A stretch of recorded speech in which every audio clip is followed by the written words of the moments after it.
Hi, I'm Stewart Strathearn. I'm proud to be running again as for the position of mayor of the town of Midland, and I'm very proud of the results over the last 4 years that I and this council and staff have managed to produce, despite COVID and all the downside that COVID brought to not only people's psyche but also to just their personal wealth.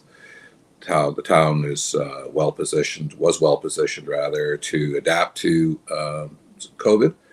We maintained services. Door was you had to make an appointment, but we were accessible and provided services throughout.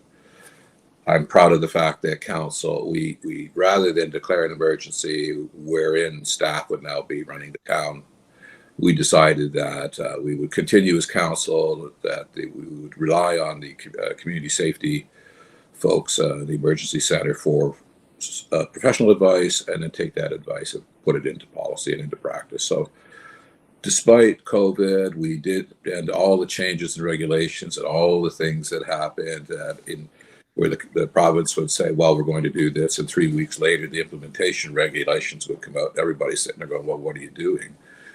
It actually worked out pretty well, and so I'm proud of that. And on top of all of that, we built the Main Street, redid the whole Main Street on budget and actually below budget and on time. And it was done during a time, fortunately for everybody, when federal and provincial monies were flowing into the local economy and helped to sustain folks, at least in part financially, through the pandemic. And since stores were closed anyway as a consequence of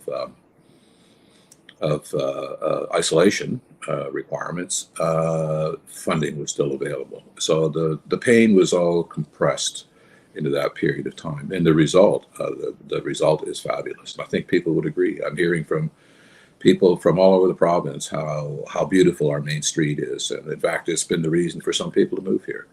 So I'm proud of what we've done. We've managed to increase the public safety through the community safety and well-being plan, putting a program in place where people who are having mental health crises or just social crises, rather than being placed in the criminal justice system, we have a constable and a psychologist working together to provide the person the resources they need, whether it's a social worker, caseworker, or whether it's access to psychiatric help or psychological help.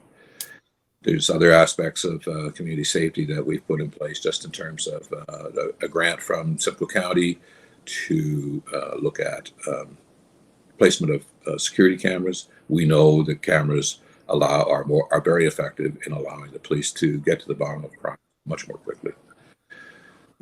With the presence of the OPP, we've seen a very large uptick in arrests and of people trafficking drugs, and we've seen about 25 to 30 guns taken out of commission in the town, large amounts of cash, and of course a multitude of drugs. So proud of that. That the council's been behind that, and I'm proud of the fact that we were able to pull some of these things in place through relationships with that I have with agencies and other levels of government.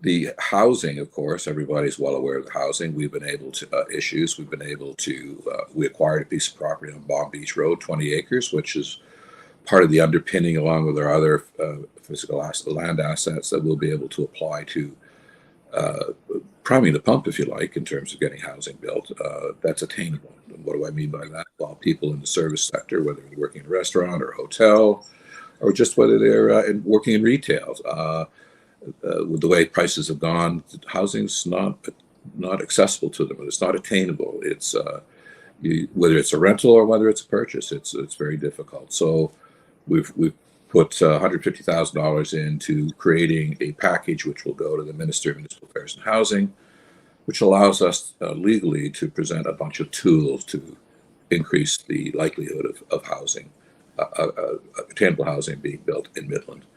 We've funded a significant portion of Shelter Now, which is a transitional housing, a second transitional home, 35, I believe, apartments that will be with staff supports for life skills. And we've managed to consolidate the loans that were outstanding for the guest house, so that the monies that they're spending is no longer on interest, but it's on providing for the well-being of people who are on the street who need shelter for a night or a few nights or whatever, until we can transition them along that housing continuum. And we can want to continue with that, going down the road. Of course, we're always working on town hall to make it, I'd like to say, more red carpet, less red tape, allowing people to get their development plans in place in a way that is consistent across the board, that's repeatable, and that avoids any sort of he said, she said sort of scenarios. And as well, we have identified that we've moved all of our customer-facing personnel to the west end of the building, and it's really interesting to hear the dialogue that goes on with these folks. They're very, very good. People come in and they're a little annoyed about a traffic ticket or a water bill that seems high, and they walk out saying thank you very much and have a great day and so on. And that's due to training and picking the right people. They're fabulous. We have a fabulous staff across the board, and we want to continue to provide that training and opportunity for advancement, which in turn makes it a wonderful place for them to work, which is then reflected in how they treat people coming through the door. So we're going to want to continue that as well. The Middle Bay Landing is a fabulous opportunity that we've been continuing with. We are I think, the third council to be handling that file, and we won't be the last. It'll be a file that continues on, I would suspect, for another 2, probably 3 councils, maybe even 4, depending on just how it rolls out and what the market conditions are. One thing that's nice, we've reached a point now where we've selected a developer, and what's really nice about this developer is that they're committed to community engagement. So as we start going through the process, they are committed to involving the public and shaping, particularly the public realm aspects, and to get a good sense of what it is that's driving folks. So and that's a range from, well, let's leave it as a park, which has a $25 to $30 million price tag on it because it's a brownfield site, and the Ministry of Environment has said these are the steps that you need to take to bring that site up to a point where people can use it. So even if you leave it as a park, there's a significant price tag. The nice thing about the plan that was developed in consultation with folks 10 years ago is I suspect if you did it today, that same plan would stand. And it basically says 20% of the land base is for, 27% of the land base is for public realm. The entire waterfront, 3,700 feet, 100 feet deep. You can fish there. You can jump off the dock or off the pier, and it's yours. But it's developed through the developer, and they're taking on all those costs of dealing with the brownfield and leaving that in the hands of the people. So even though they've developed it, we get to keep it. It's ours. It's the public's. You can go there anytime, and nobody's going to tell you to get out. Which. There's been some concern about Midland Bay Landing. That's not going anywhere. In fact, you'll see more benches and you'll see more improvements to Midland Bay Landing. Why? There's a lot of people use it. It's got a definite history of use, whether it's fishing, whether it's skidoos coming up off the ice in the wintertime. Just go down and have a chat with your neighbor. It's really something to see. So I'm looking forward to Midland Bay Landing and all the things I've just mentioned, whether it's Midland Bay Landing or community safety, continuing along with King Street as we get feedback about how we might better the amenities, how they might be better set up, whether it's works of art or benches and so on. We're looking to get that input. Housing, of course, is not going away, and it's not something that will be resolved quickly, but we will work to resolve it with the senior levels of government, giving them an opportunity. I chair the Economic Development Committee at County, and there push them to acknowledge, and they now do acknowledge, that housing is an economic development matter. It's not just a matter of social housing and so on. It's a matter of being able to support industry and people who want to come here to work in industry, as well as people just want to come here and retire. So housing top of mind in the next term for me, and of course continuing to work on town hall. These are all things that if we take care of them now, for example, if we take care of Town Hall, we now have 3 planners, we have 3 people working in engineering. There's 3,500 homes that are sitting in the development process, conversations around approximately another 3,000. If you were to take just the 3,500 homes and build those out over the space of 10 years, the actual levy would decrease. So it's basically a matter of, as one person put it, sharing the pain. As prices will rise, and that is what they say, nothing's more sure than death and taxes. And unfortunately, there's a strong ring of truth to that. So by growth, setting ourselves up for growth, we can actually have a better recreational system supported by a broader base of folks, a better quality of life in the town of Midland, that people will have an opportunity to say what that would look like, and then having the funds to make it so. As they say in Star Trek, make it so, number one. And that's exactly the aim, is to take it to a point where we have the capacity to do that. We're not just trying to keep up with the expenses. And that requires growth. Midland Bay Landing is a fabulous example of that. You're looking at an annuity in terms of the taxes that would be paid on the property taxes. You're looking at an annuity in terms of you're building a community that will support the downtown as well as any merchants and institutions that would be at Midland Bay Landing. You're creating a quality of life where you have access to the waterfront. As the design unfolds, I think you'll see different aspects of that development bring to reality some of the things that people have wanted in the community. For example, a splash pad. I've seen an example now where a splash pad or fountain in the summer, and there's a refrigeration capacity, underneath, and it becomes a skating rink. And so there's all sorts of examples of these sorts of things that I think you'll see in there. But again, it's growth. The growth generates wealth in the community, whether it's in the form of hotel stays or tourism or just shopping with your local merchants.